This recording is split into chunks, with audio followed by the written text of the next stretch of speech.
Welcome, Erin, to the podcast. Thanks, Scott, for having me. Now, you're the executive director of the nonprofit Calm Waters. Would you share some of the powerful ways you help children?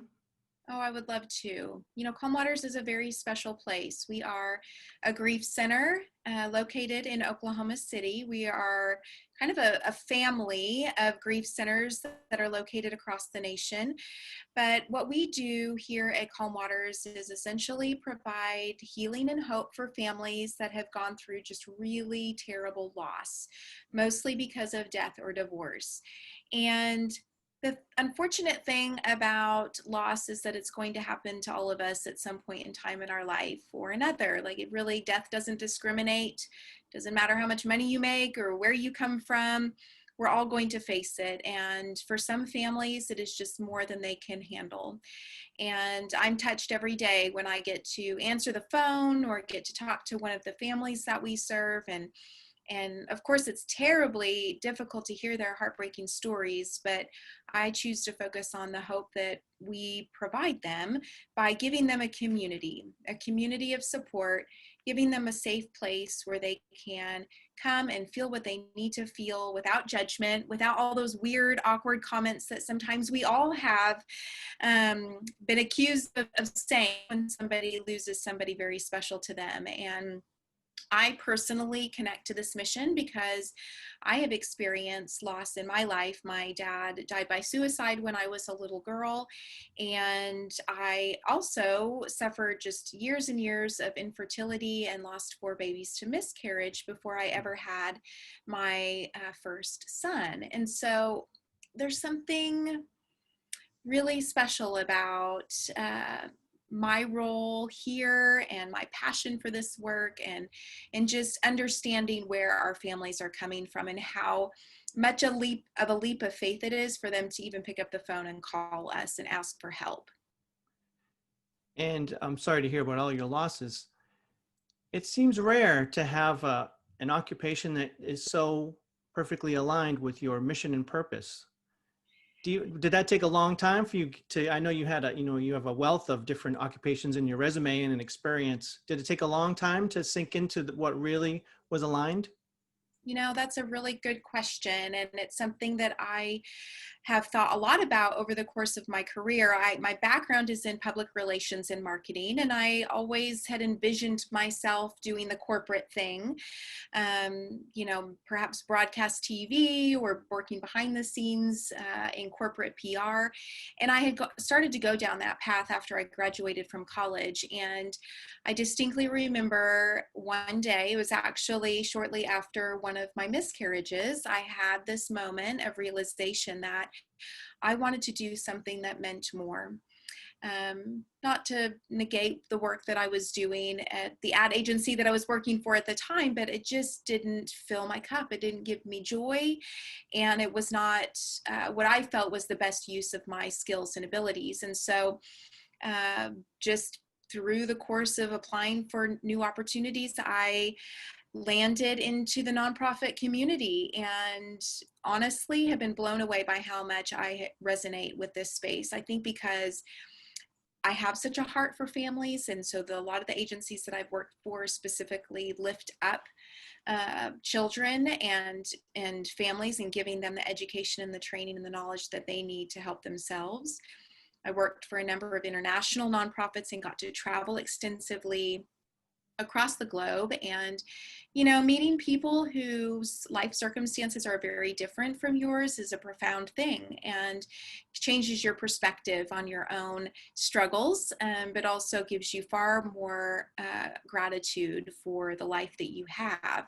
And so it was over just all of these life experiences that I realized how much I wanted to lead an organization, be a CEO or an executive director. And so I knew I wanted to do that before I turned the ripe old age of 40. And so I did manage to do that.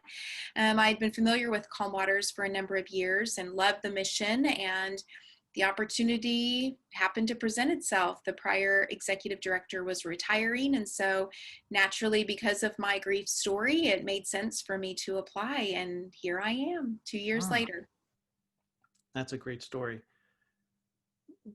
Now, you're the director. what else do you see yourself, what other hats do you have to wear at work besides being the director? Yeah. Oh, I love that because there's been times where I've led some training sessions talking about all the hats that an executive director or a CEO has to wear.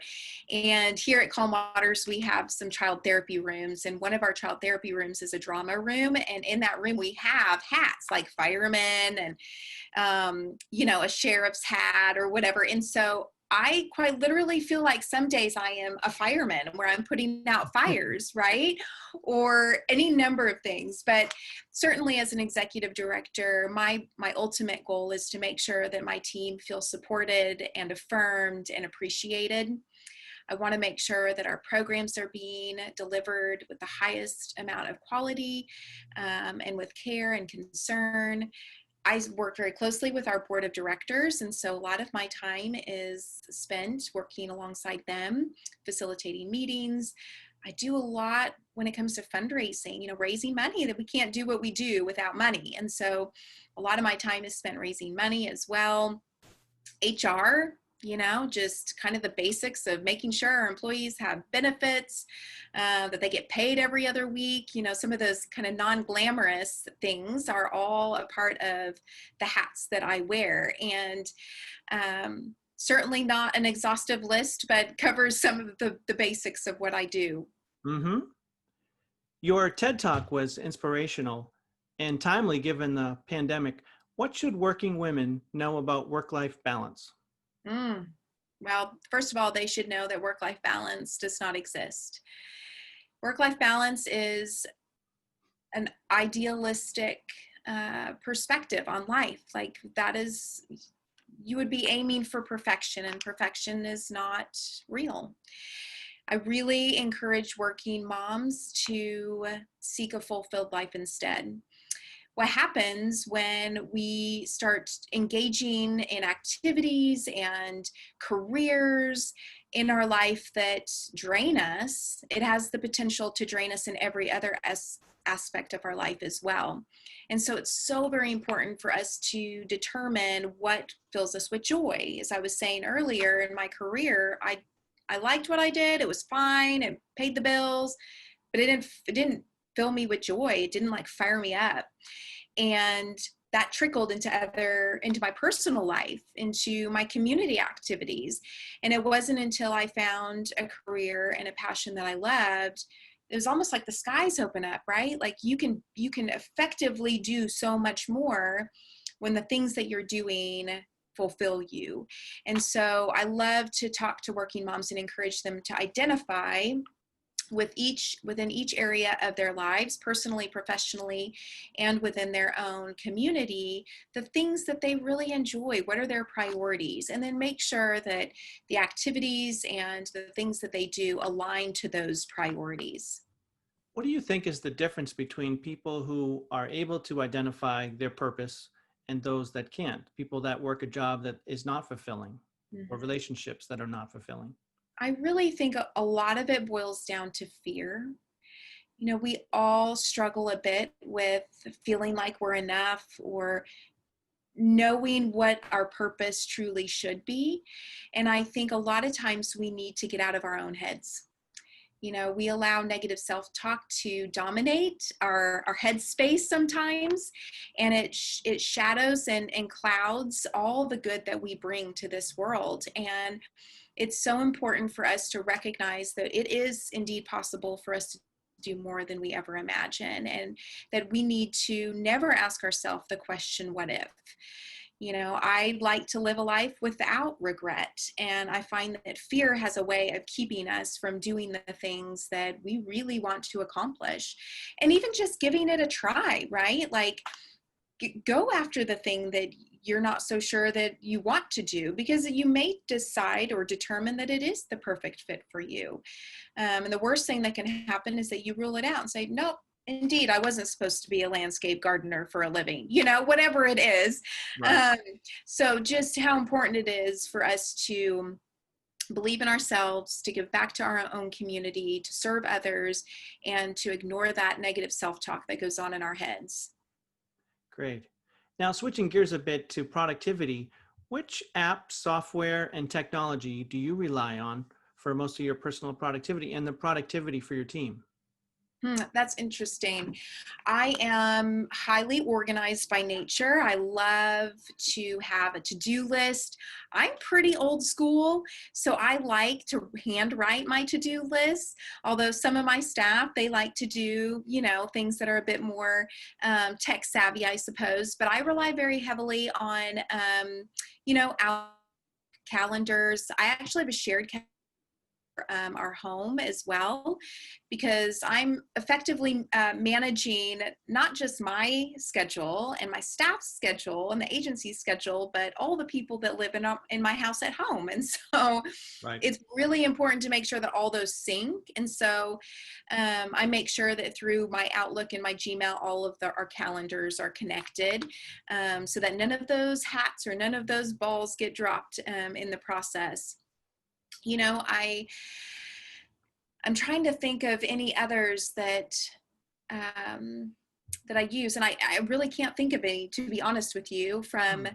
a technology standpoint, although I find that communication is the most effective form of productivity.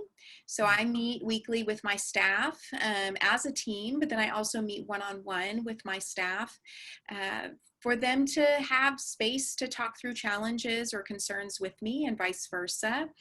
I think that that's one of the most effective ways to get things accomplished is we need to communicate. Yeah, I agree. And I see a lot of people seem to hide behind the technology part and the app part. And I need this great app to plan this. And you could just already have done that action, you know? Right. Well, and I think that we've all seen, even through this pandemic, how important personal relationships and connectivity is. And, Zoom has certainly helped that. I get to see your face right now because we're on Zoom. But, sometimes we can lose that connection when we rely too heavily on just being behind our phones. A lot can be missed or overlooked. So yeah, I'm very much of the mindset that let's spend face-to-face time together. How do you go about goal setting and goal attainment for you personally and for your company?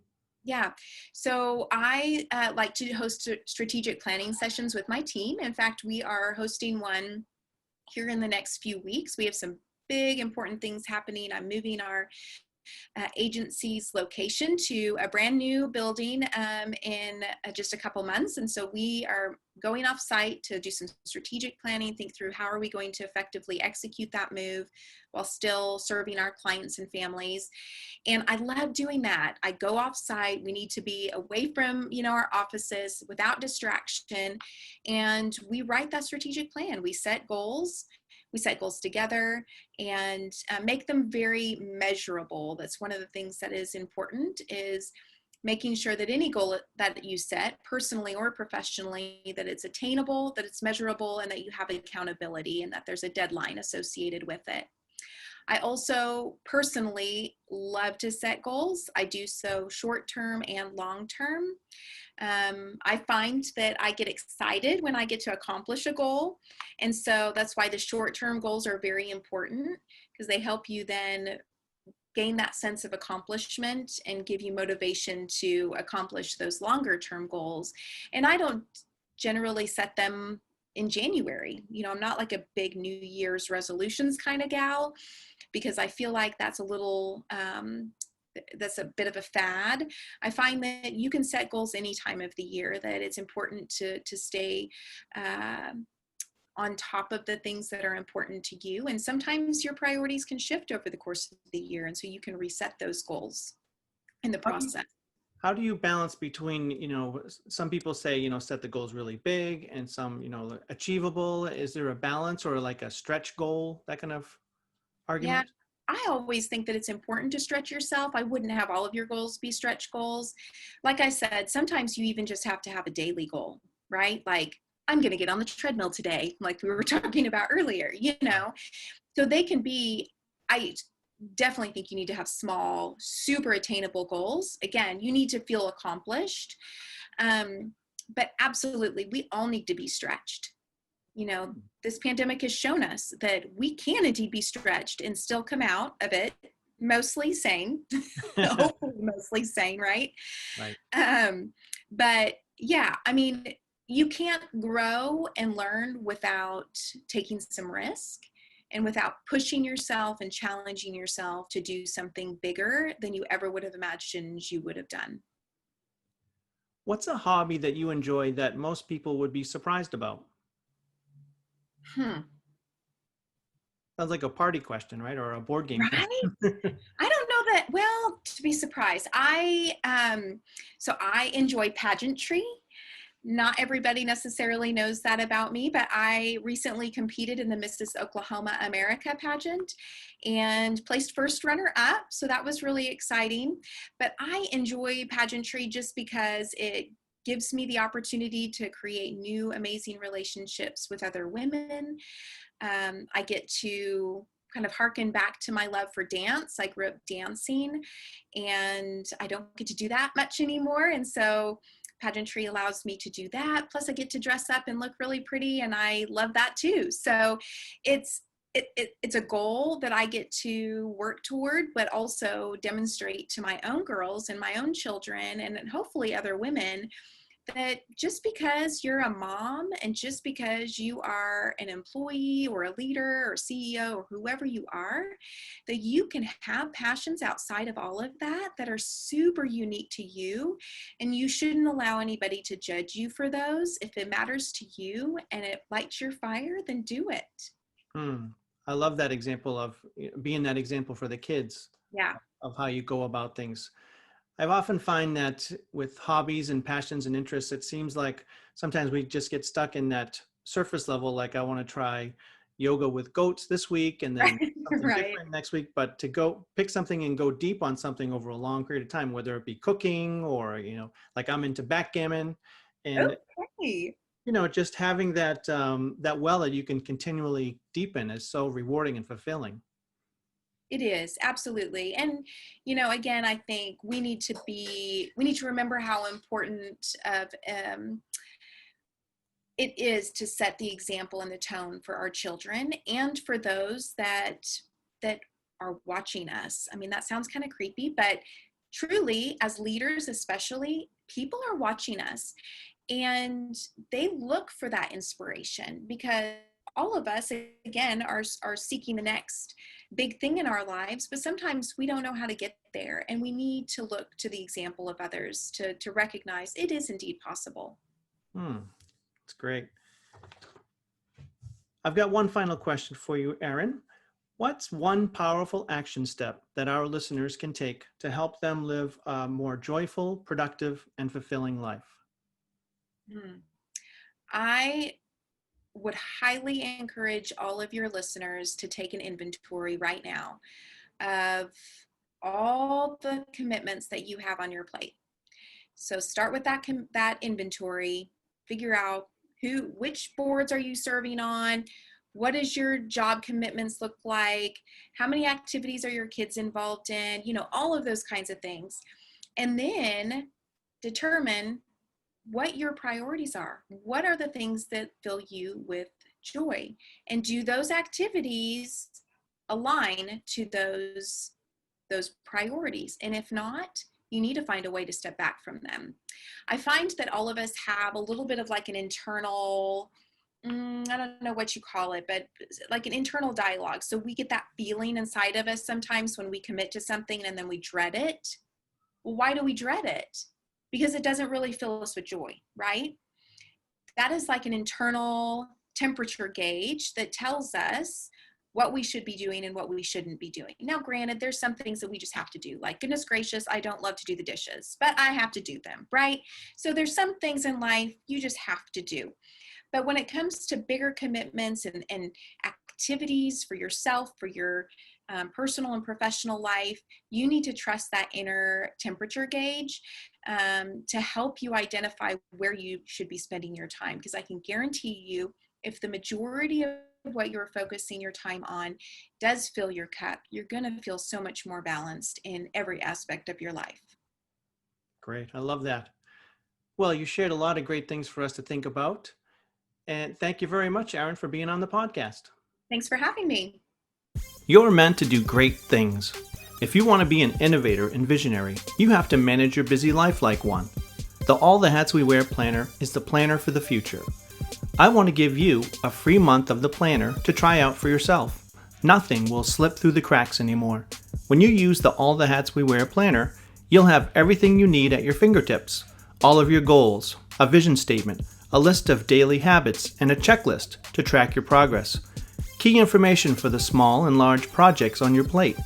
Daily sheets to clarify your top outcomes for each day. A week at a glance section to plan for the coming weeks, and much more. The All the Hats We Wear planner will be your roadmap to a more joyful, productive, and fulfilling life. To claim your free month so you can see for yourself how it will streamline your busy life, visit allthehatswewear.com.